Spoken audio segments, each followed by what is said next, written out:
چلیں جی اب ذرا بات کر لیتے ہیں پاکستان میں جو کار پالیسی ہے، یعنی کاروں سے متعلق جو حکومتی پالیسی ہے وہ کیا ہے۔ پاکستان موٹر ڈیلرز ایسوسی ایشن نے حکومت کا جو ڈرافٹ ہے جو کہ ہے موٹر وہیکل ڈیولپمنٹ ایکٹ 2025 اس پر اپنے تحفظات کا اظہار کر دیا۔ اب ظاہر تحفظات کیا ہیں یہ ہم آپ کے ساتھ اس وقت شیئر کرنے جا رہے ہیں۔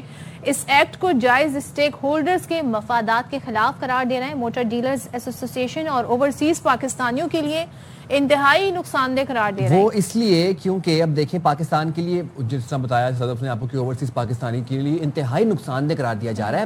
حکومت کی جو ٹی آر تحفہ اسکیموں کو ختم کرنے یا محدود کرنے کی پالیسی کو اوورسیز پاکستانیوں کے حقوق سلب کرنے کے مترادف قرار دیا جا رہا ہے۔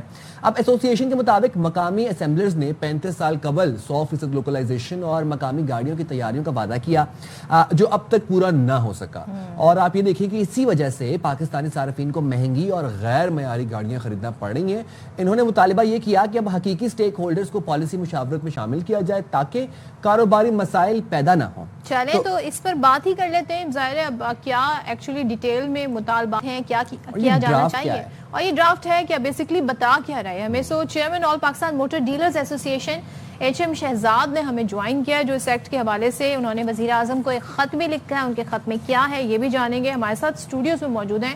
تھینک یو سو مچ شہزاد صاحب۔ ذرا سا ہمیں بتا دیں یہ موٹر ڈیولپمنٹ ایکٹ 2025 کا ڈرافٹ جو ہے اس پر بیسکلی تحفظات کیا ہیں جو ہم نے کچھ مینشن کیے، ذرا تھوڑا سا آپ اسے الیبوریٹ کر کے بتائیں۔ میں تھوڑا سا اس کا بیک گراؤنڈ بتا دوں۔ بالکل ہم WTO کے انڈر آتے ہیں۔ ہم نے آج سے کوئی 20 سال پہلے WTO کو سائن کیا تھا، ورلڈ ٹریڈ آرگنائزیشن۔ اچھا، وہ جتنے بھی دنیا کے ممالک ہیں وہ اس کے ممبرز ہیں، ہم بھی ممبرز ہیں، اور وہ WTO یہ کہتا ہے کہ دنیا کے اندر جس ملک میں مینوفیکچرنگ ہوتی ہے، جو بھی چیزیں مینوفیکچرنگ ہوتی ہو، اس میں ڈیوٹیز کم کر کے عوام کی قوت خرید میں وہ تمام چیزیں دی جائیں جو جو جو اس چیزوں کا طلبگار ہے اس ملک کے اندر، لائف سٹائل ان کا بہتر ہے۔ تو ایک گاڑیوں کے حوالے سے یہ بڑا کنسرن رہا ہے WTO کا کہ بھئی آپ اس کو کیوں نہیں ڈیوٹیز کم کرتے اور کیوں نہیں پاکستانی عوام کو سستی اور معیاری گاڑیاں آپ دیتے ہیں۔ پھر اس کا ایک بیک گراؤنڈ یہ بھی ہے کہ 1981 میں جب پاک سوزوکی بنی تو ایک ڈیلیشن پروگرام کے اوپر سائن ہوا۔ اس کی اسپرٹ صدف یہ تھی کہ ہم 5 سال بعد ٹرانسفر آف ٹیکنالوجی اپنے ملک میں لائیں گے، ہم لوکلائزیشن کریں گے، اپنے ملک کی ضرورت کو پورا کریں گے، اور پھر ہم ایکسپورٹ کر کے ایک بڑے پیمانے پہ پاکستان کو 5 کیا پتہ نہیں کتنے سال گزرے، اب تو 40 سال ہو گئے سوزوکی کو، اور ٹویوٹا ہونڈا کو آج 36 سال ہو گئے۔ آج بھی ہم اسمبلرز ہیں، آج بھی ہم CKD SKD اسمبلی امپورٹ کرنے کے محتاج ہیں۔ اچھا، پھر دنیا کی مہنگی ترین گاڑی آپ اپنی پاکستانی عوام کو دے رہے ہیں۔ میں صرف ایک چھوٹی سی مثال دیتا ہوں صدف، آپ نے اور ہم نے کئی پروگرامز کیے ہیں گاڑیوں کے اوپر۔ میں ایک چھوٹی سی مثال دیتا ہوں، میں پڑوس ملک کا نام نہیں لیتا، وہاں پر یہ جو سوزوکی الٹو ہے نا، وہاں کے روپیز میں 4.25 لاکھ کی ہے۔ اگر ان کا روپیہ اسٹرانگ ہے تو پاکستانی 13 لاکھ بنتے ہیں۔ آج آپ وہ گاڑی جس میں آپ بیٹھنا پسند نہ کریں وہ آپ 32.5 لاکھ روپے کی دے رہے ہیں۔ کیوں؟ فرق یہ ہے کہ وہاں 100% لوکلائزیشن ہے اور 100% وہ جو بھی ملک، اس کا ذمہ دار کون ہے پھر؟ یہ لوکلائزیشن نہیں ہو سکی، آپ نے کہا 5 سال کی پالیسی سے 40 سال ہو گئے۔ اس کی سب سے بڑا ذمہ دار جو نا وہ EDP ہے اور منسٹری آف انڈسٹریز ہے۔ آپ کیوں ٹائم دیتے گئے؟ کیوں نہیں؟ اچھا، اتنا ہی قصوروار لوکل اسمبلرز بھی ہے اور ان کا وینڈر بھی ہے۔ مجھے بڑی افسوس سے کہنا پڑتا ہے کہ ہم آج اس دور میں کھڑے ہیں کہ ہم دنیا سے CKD SKD اسمبلی امپورٹ کر کے آج پاکستان کو ڈالر کی ضرورت ہے۔ آپ کا صدف کروڑوں ڈالر، سائم کروڑوں ڈالر آپ کا CKD SKD امپورٹ کرنے میں جا رہا ہے، اور پھر آپ عوام کو دے کیا رہے ہیں؟ 6 مہینے کا ٹائم، 7 مہینے کا ٹائم۔ اگر فوری طور پہ ابھی آپ کو گاڑی چاہیے، آپ بلیک میں گاڑی خریدیں، کہاں ہوتا ہے؟ اچھا، ویسے اب میجورٹی ویسے اوائڈ بھی کرتی ہے امپورٹڈ، اس لیے کہ وہ کہتے ہیں جی پارٹس نہیں ملتے، اس کے لیے بڑا مسئلہ ہو جاتا ہے، تو پھر وہ لوکل کی طرف ہی جاتے ہیں۔ اچھا شہزاد صاحب، ایک بات بتائیے گا، اب تھوڑی سچویشن ہم یہ دیکھ رہے ہیں کہ ابھی حکومت نے جو مزید 40% ڈیوٹی عائد کی ہے، اس کا یہ سینیریو ہے کہ 2026 میں 30% ہو جائے گی، 2027 میں 20 ہو جائے گی، پھر 2028 کرتے کرتے اس طرح کم ہوتے ہوتے پھر ختم ہو جائے گی۔ اچھا، تو پھر ویٹ ہی کرتے رہیں۔ ہاں، تو اس کے مطلب پازیٹیو امپیکٹس نہیں آئیں گے عوام کے اوپر؟ نہیں پہلے تو ایک دیکھیں اس کا بیک گراؤنڈ آپ کو بتاؤں کہ جو یہ استعمال شدہ گاڑی جو ٹی آر بیگیج گفٹ کے تحت آتی ہے، ایک تو یہ سمندر پار پاکستانی بھیجتا ہے اور آپ کو ڈالر میں ڈیوٹیز اور ٹیکسز دیتا ہے. اچھا یہ تو اپنی جگہ آپ بات سمجھ لیں. اچھا ہمارے یہ جو ٹی آر بیگیج گفٹ کے تحت جو گاڑیاں آتی ہیں نا، اس پہ 132% سے لے کے 550% ڈیوٹیز اینڈ ٹیکسز ہیں. لوکل کیا کر رہے ہیں؟ صرف 35% دیتے ہیں. اچھا اب اس کے اوپر مزید آپ کہہ رہے ہیں کہ ہم 40% اور بڑھا دیتے ہیں، پھر ہم ہر سال 10% کم کریں گے. نہیں ایسا نہیں ہے. یہ جتنے بھی ڈیوٹیز اینڈ ٹیکسز ہیں یہ آپ کو 2030 تک آپ نے یہ ختم کر رہے ہیں اور آخر میں جا کے 20% یا 15% صرف ڈیوٹیز رہے گی. آر ڈی ریگولیٹری ڈیوٹی ختم ہو جائے گی، دوسرے ٹیکسز ختم ہو جائیں گے، چاہے وہ سیل ٹیکس ہوگا 20% یا کسٹم ڈیوٹیز ہوگی. یہ لیکن 5 سال کس نے دیکھے؟ آج آپ کو ضرورت ہے، مجھے ڈاکٹر کہہ رہا ہے کہ نہیں جی آپ کو میں ابھی دوائی نہیں دوں گا، 5 سال بعد آئیے گا. مجھے تکلیف آج ہے، مجھے گاڑی کی ضرورت آج ہے.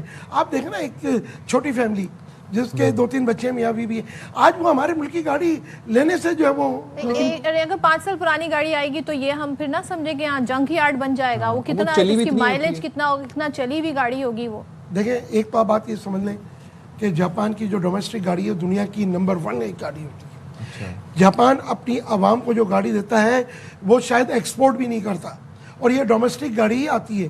یہ تو 5 سال پرانی ہے، تو خیر 6 سال اور 10 سال پرانی بھی آہستہ آہستہ 2026 سے آپ جو ہے وہ 10 سال پرانی بھی لا سکتے ہیں.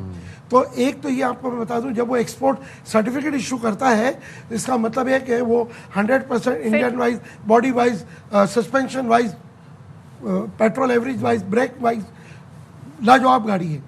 اچھا ہم اپنے اس سے ہٹ جائیں گے کہ جو یہ اب جو نیا جو ایکٹ لے کے آ رہے ہیں اس میں سب سے بڑا پرابلم کیا ہے؟ اس میں سب سے بڑا پرابلم یہ کہ جو اس میں آپ نے شرائط ڈال دی ہیں، 2 شرائط تو آپ کی مان لیتا ہوں کہ بالکل ٹھیک ہے کہ جو بھی گاڑی امپورٹ کرے وہ سیل ٹیکس میں بھی رجسٹرڈ ہو، انکم ٹیکس میں بھی رجسٹرڈ ہو. لیکن اس کے ساتھ آپ نے ایک یہ دے دیا کہ جی وہ ای ڈی پی سے لائسنس لے، پھر اس کا اتنا بڑا شو روم ہو، پھر اس کا اتنا بڑا ورک شاپ ہو. بھائی ای ڈی پی کا تو کوئی تعلق ہی نہیں ہے. ای ڈی پی دیکھتا ہے کن چیزوں کو؟ وہ صرف گاڑیوں کو نہیں دیکھتا. ای ڈی پی اور بہت ساری چیزوں کو بھی پاکستان میں دیکھتا ہے. اس کا کام ہے کوالٹی کو چیک کرنا اور جو بھی اسمبلنگ یہاں چیزیں ہو رہی ہیں اس کو دیکھنا. امپورٹ ایکسپورٹ کا تو تعلق ڈائریکٹلی سیدھا جو ہے وہ کامرس منسٹری سے ہے، وزیر تجارت سے ہے.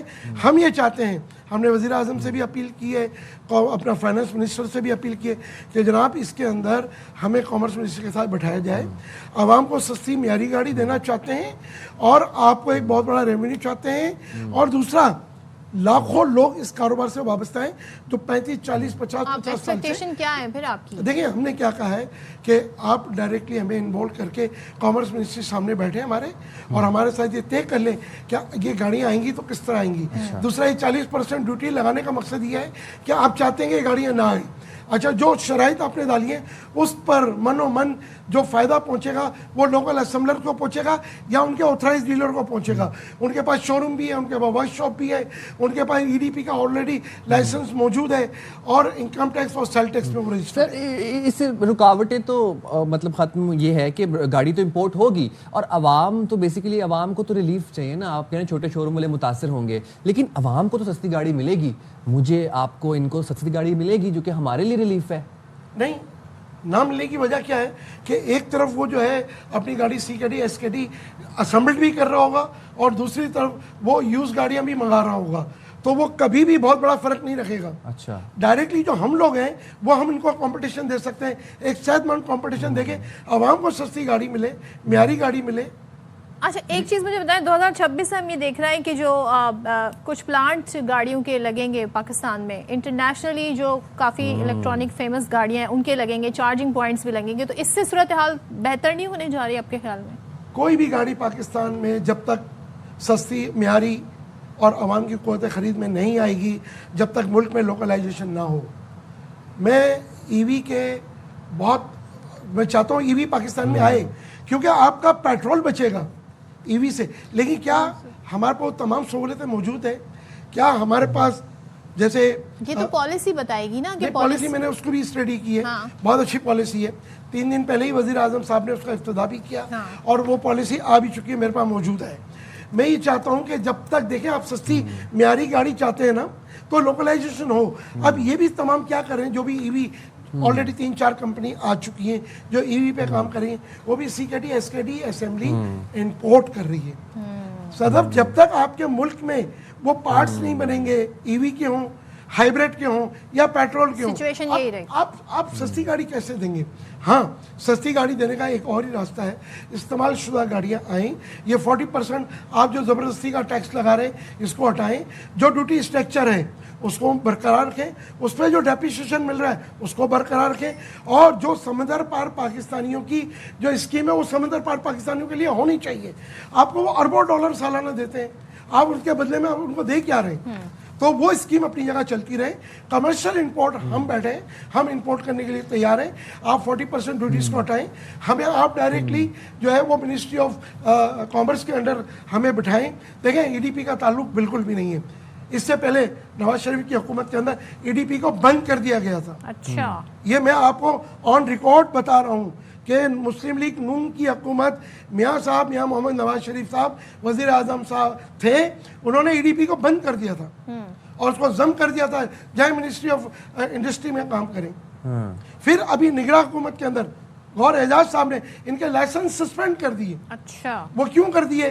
کہ یہ وہ کام نہیں کر رہے تھے جو ان کو پالیسی دی گئی. آپ 35-40 سال کے اندر آپ نے لوکلائزیشن نہیں کی, میڈ ان پاکستان گاڑی نہیں دی, ایک گاڑی ایکسپورٹ نہیں کی.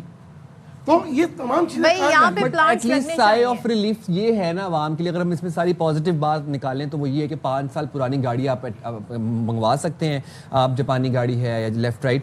دوسری بات یہ ہے کہ چلے وہ جو 40% ٹیکس کی اگر ہم بات کریں اس میں پازیٹیو چیز یہ ہے کہ 2026 میں وہ 40, پھر 2027 میں وہ جناب آپ کا 30, اور کرتے کرتے کرتے گریجولی وہ کم ہو جائے گا. تو عوام کے لیے کسی حد تک جو ہے یہاں پر ہمیں ایک ریلیف نظر آ رہا ہے. تمہارے پاس صدف کے پاس گاڑیاں تم دونوں, اس لیے میں اس میں شامل نہیں ہوں, صاحب نے اپنی میں تو ان لوگوں کے لیے بات کر رہا ہوں جو ایک چھوٹا طبقہ 3-4 بچے ہیں. یار آپ سوچو نا, 32,500 کی گاڑی چلتی پھرتی 302 ہے.